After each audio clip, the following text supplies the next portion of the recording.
Are you ready to become awesomer? Hello, everyone. My name is Umar. I'm your host on the No Limit Selling podcast, where industry leaders share their tips, strategy, and advice on how you can become better, stronger, faster. Just before we get started, I've got a question for you. Do you have a negative voice inside your head? We all do, right? I'm going to help you remove that voice in under 30 days guaranteed. Not only remove it, but transform it. So instead of the voice that sabotages you, there's one that propels you to much higher levels of performance and success. There's a link in the show notes. Click on it to find out more. All right, let's get started. Hello, everyone. Welcome to another episode of the No Limit Selling podcast. Today, we have Ryan Jones. And just in case I forgot, he's got a logo right behind him that says Ryan Jones. So welcome to the program. Thanks for having me. That was spot on, dude. You know how hard that is to do, to kind of grab the sun? That was lucky. Yeah, that was pretty awesome. awesome. Very lucky. There we go. Welcome to the program. Thanks for having me. So what's a nice boy like you doing in being a realtor? Like, what did you do before you joined real estate? Man. Oh, that's a great question. So not the standard. I didn't grow up in the industry, no realtors in the family or anything like that. But I moved to Ottawa here 18 years ago for school, and then completed a hat trick of degrees, and then ended up not really knowing what I wanted to do. And funny enough, I was serving down in the Byward Market and served a local realtor and his family. At the end of the meal, he gave me his card, said, give me a call. I think you'd be good at real estate. And I was kind of in this transition period of trying, I thought I wanted to be a teacher. Then teachers college taught me that I did not. And, so it was you are law a teacher. School. Half of real estate is teaching. That's it. Yeah, no. And people say, oh, you did all that school, and now you're selling real. I said, yeah, but it feeds my business, feeds me every day. Yeah. So teacher, did you say law school? That's what I was thinking about doing. And then anyways, this guy gave me his card. So I gave him a call and talked about it, and called a buddy of mine back in Coburg, Ontario, where I'm from. And he was kind of killing the game there at the time. And he kind of gave me the real rundown of it. So I gave it a go, and here we are 10 years later.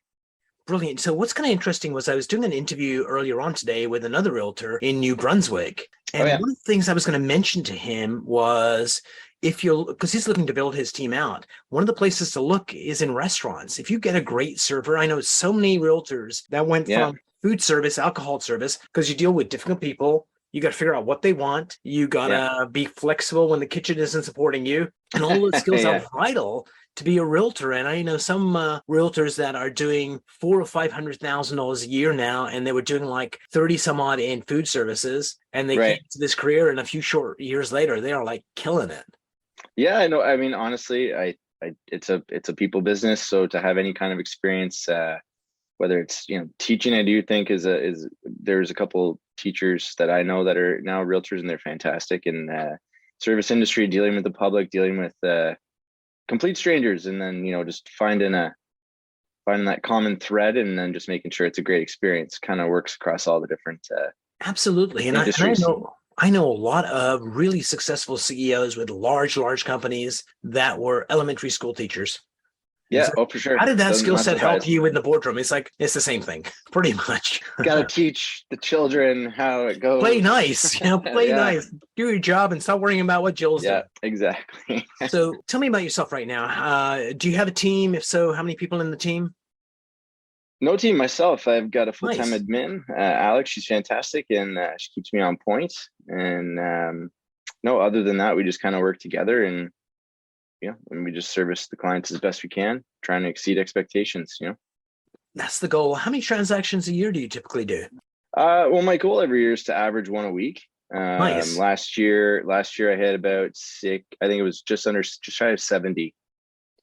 That's a lot for a single with, you and Robin against the world. That's pretty amazing. And there's a lot to be said for that, because, as soon as you start adding team members, there's a set of complexity and that comes in. And sometimes the overall transactions can be more, but the headaches are more. And oftentimes your take home is lower than it would have been. That's all it is. I'm just not, it's something I'm always kicking around in the back of my mind. I've got some friends out, kind of near where you're at right now, Burlington and Hamilton, and they've got a team situation, and I know you can run your team in a bunch of different ways. So it's always something I'm kicking around in the back of my mind. But for me, as long as the take home is good, I hit my goal there, and as long as I can keep that balance, that's important too, which was a hard lesson to learn as you get going. Yeah, and also one of the things you said is, an excellence of service. It's easy to do for you and your admin, but as soon as you start adding other folks, then there's quality control. That's right. And people can talk about, oh yeah, I'm going to do a great job, and their idea of a good job and your idea of a good job. Sometimes there's a disconnect. Absolutely. Oh man, took a while before I was willing to even let Alex isn't my first admin. I started with a part-timer. Anyways, it took a while before I started letting others kind of do the write-ups for the newsletters and stuff. I like to be in there and really have control over the message that's going out. So when you start adding other members to a team, then it's like you said, maybe more quality control, and be a little bit worried that maybe things are falling through the cracks that you feel you wouldn't let slip. So brilliant. And so who's a mentor in the industry for you? Oh, great. I've got a bunch. I'm always networking with Coldwell Banker, and the international and Canadian conferences. Just there's a bunch of people across the country that I'm always bouncing ideas off of and learning from, whether it's a social media idea or how to deal with a changing market, which is what we're all dealing with right now, especially. And my broker Ross, he's always been really supportive right from day one, and a mentor. People here at the office are nice. There's not just one. I can't say just one. It makes perfect sense. And I think that's part of the beauty of the industry that we're in, is that level of collaboration that's possible if you want it to be there. And just reaching out to somebody saying, hey, I've got this issue over here. What do you think? They're like, oh, this is what I'm doing. Do that too. You're in a different market, just go. And even if you're in the same market, there's more than enough business for everybody. Yeah, no, I think that's maybe a common misconception. I mean, you are competing against, each other in a sense, but if everybody, my focus is always my clients, my database. So I'm not worried about sharing ideas and losing clients necessarily that way. So we have a great office here, and right from day one when I started, it's always been a very supportive kind of community here. So tell me about a lesson learned as you've been doing this for 10 years, a particular transaction or a particular situation where you've got an insight that's been helping you a lot that you didn't have before. Ooh, great question. I would say the first time that I worked with a family after they'd lost somebody and were selling the house. Wow. And it was kind of a very first, I'd say it was a lesson that, real estate, you're obviously this is what we do to feed our families and pay the bills and stuff. And, you get, I think if you are in the industry for the right reason, you get excited about, getting a good deal together and making a transaction happen. But kind of that first, in those first couple of years, realizing, real estate's not always a fun thing. Like sometimes it's not a great reason. And then it just kind of highlighted that knowing your client, knowing the situation, and having that ability to empathize and put yourself in their shoes. And it's not always congrats. It's kind of I know this is tough, and I'm glad we got this done for you. Yeah. Yeah, it is bittersweet. I just had an uncle pass away a little while ago, and sorry to hear just settling his estate, and just sold the house. And it's bittersweet because they all grew up there, and memories are there, and emotions are there, and also sadness is there because dad passed away. And so you are like we are realtors, connected with people's lives. If you do what you're doing properly, it's a long-term relationship. Big time. You've got helping the first time buyers now sell and move up, and they got kids. And that's probably one of my favorite parts of the industry is the social, seeing the social medias. Oh, the first birthdays, the cake smash at the kitchen table in the dining room, and you're thinking back to when you helped them buy that townhome, and they were pregnant at the time, and now that you see the little one growing up and stuff. And so definitely the fun stuff. I love that aspect of it for sure, and just kind of being connected and meeting interesting people along the way. So how do you, like in real estate, there's lots of learning, and some of it is tiresome, but there's also learning that you want to do to be Ryan Jones 2.0. So what are you focusing on right now to make you better? Yeah, I think negotiation skills are paramount, and I think they can really set an agent apart. So I'm always working on and trying to refine those. Sue's Cummins and the MC&E program, and there's all these extra little programs that it's fantastic. I'd recommend anybody look into that. And just always going back, revisiting, and just kind of tailoring things to the new situations you're hitting. And then commercial is a little bit interesting for me. So we have a commercial division. I've been working with a few people. Nice. Trying to, just learn a little bit more about that. It's definitely a completely different beast. So brilliant. And if you get a chance, if you've not read it, Chris Voss, he was FBI agent. His Never Split the Difference. Negotiate. Awesome. Brilliant book. Dear listeners and viewers, get it. Yeah, highly recommend. You got to get to know. You don't want to get to yes. You got to get to the no. I love that line out of that book.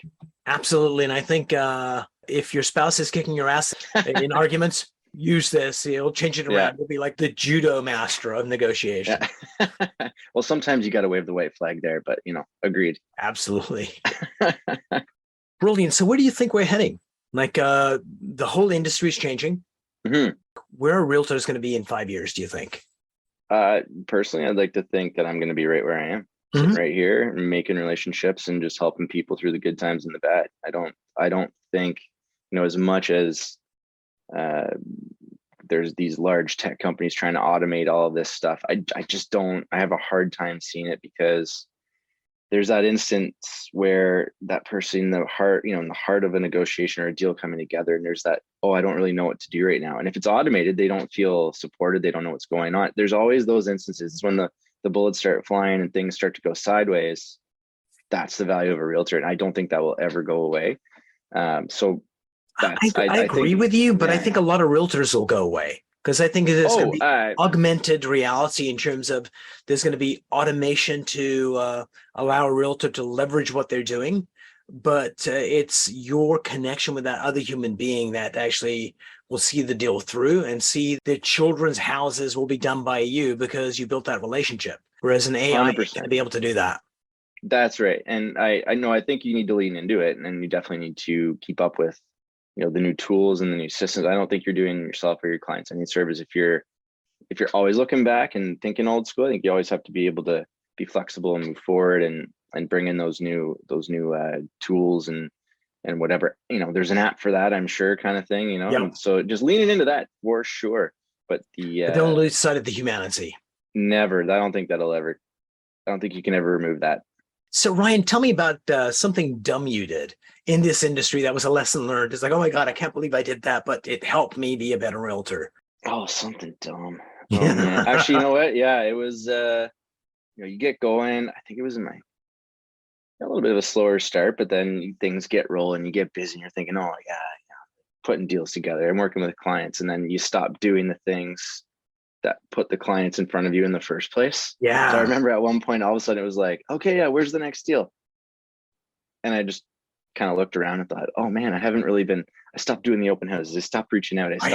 You stopped doing the things that always feed the pipeline. So I've always found that a little bit of an odd aspect of this business is you want to be working with the people that you're servicing at the time, but you kind of always have to be doing the things that fed the pipeline in the first place. Sorry. So absolutely. And I learned that the hard way. Yeah. The reason I asked you that question is I could just tell that you're comfortable enough in your own skin to ponder that question. Oh, yeah. And so thank you for being brave enough to do that. And two, it's a reminder. One thing I've said on the show many, many times, only because it needs saying again and again and again, think of any sports team in the world, professional, and things are going wrong. So it's like Ahmed in Afghanistan playing some kind of goat rugby or whatever. The new coach is going to come in and this is what they say.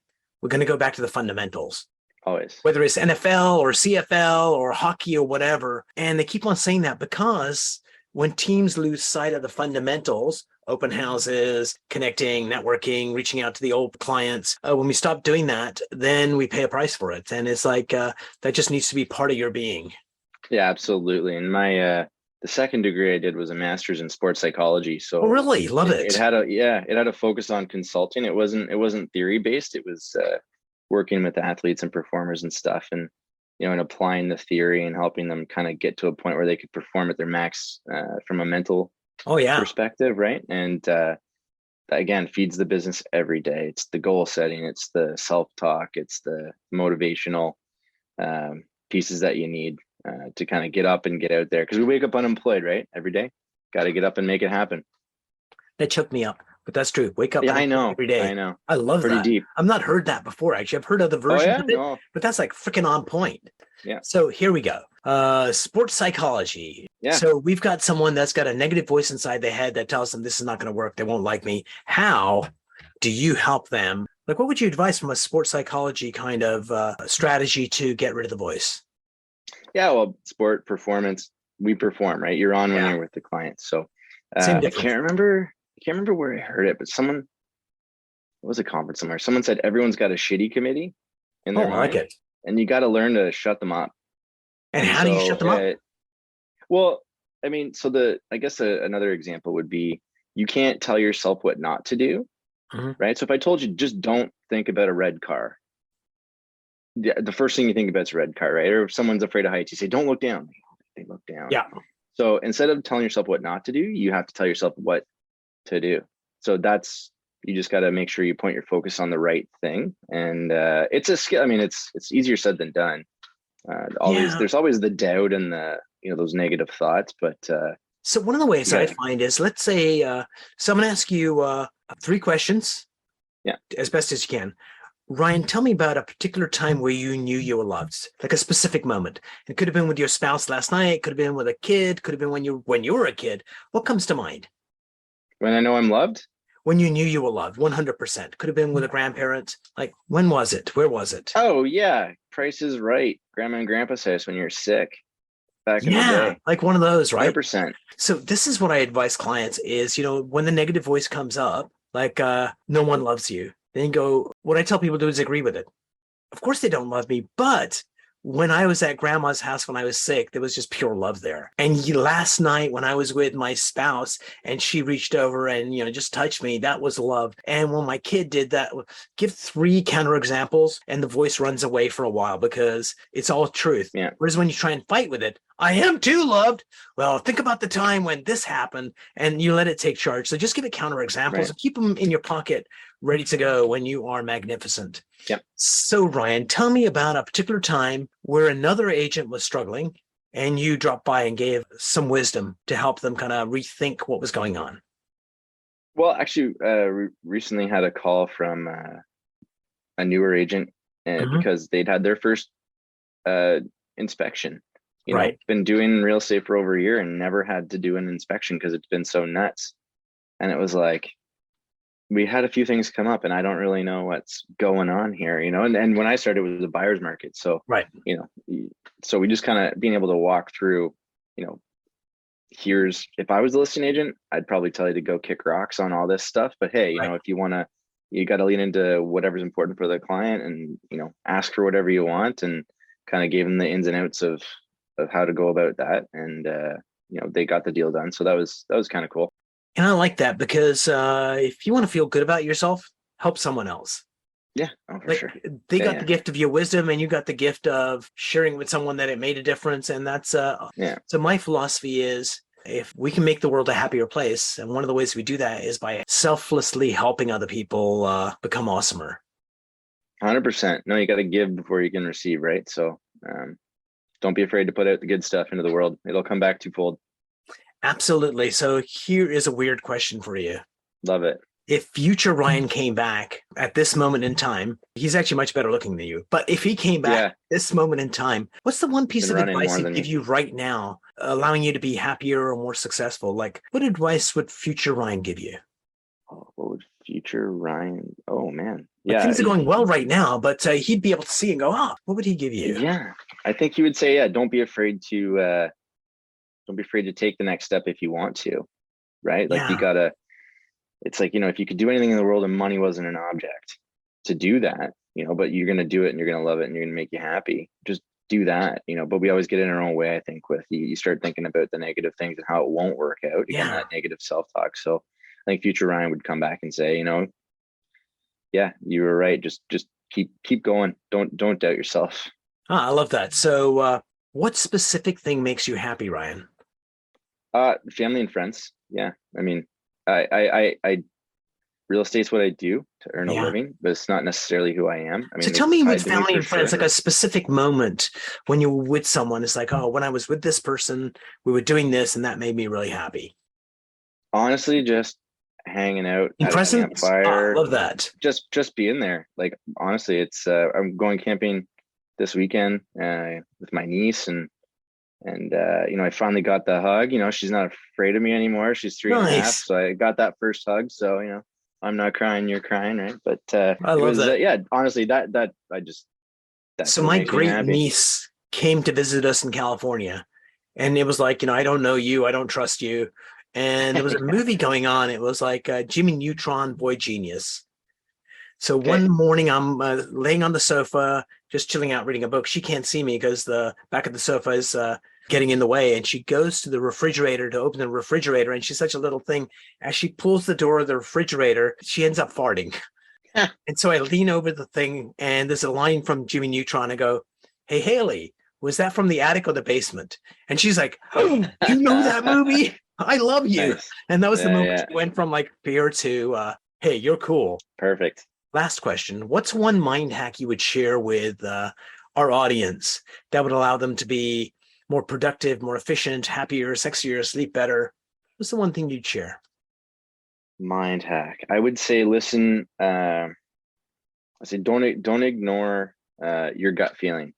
So Mhm. if you feel like you're getting out of shape, make your health a priority always. Because if you're not healthy, you can't work anyways, and Yep. you can't be your best self with your friends and family and do the things you love. So always make sure you're putting your health, I think, at the top of the list. And then other than that, you break down your goals. One of the big things I find in real estate is you could, like you said, people making 400,000 or 500,000 in this business. You could make 400,000 or 500,000 and still feel like you had a shitty year, which I Hmm. think is crazy. So I think you need to make sure you remind yourself that your success is not my success. So I Yeah. have my goals. You have yours, and you hit your goals. I hit my goals. I Everyone's might. happy. Everyone's happy. It could make a quarter mil more than you, or something, or whoever.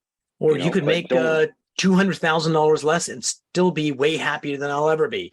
So yeah, 100%. I think it's all about happiness. 100%. So Yep. last question of the day. Drum roll, please. Ryan, what's a question I should have asked you that I did not? I think you hit on everything. You nailed it. Brilliant. Ryan, thank you so much for being on the program. I really, really enjoyed our conversation, and I like your confidence and relaxed presence. Thank you.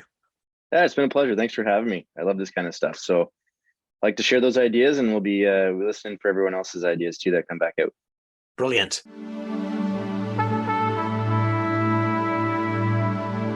If you enjoyed this episode, please go to iTunes and leave a 5-star rating. And if you're looking for more tools, go to my website at nolimitselling.com. I've got a free mind training course there that's going to teach you some insights from the world of neuro-linguistic programming, and that is the fastest way to get better results.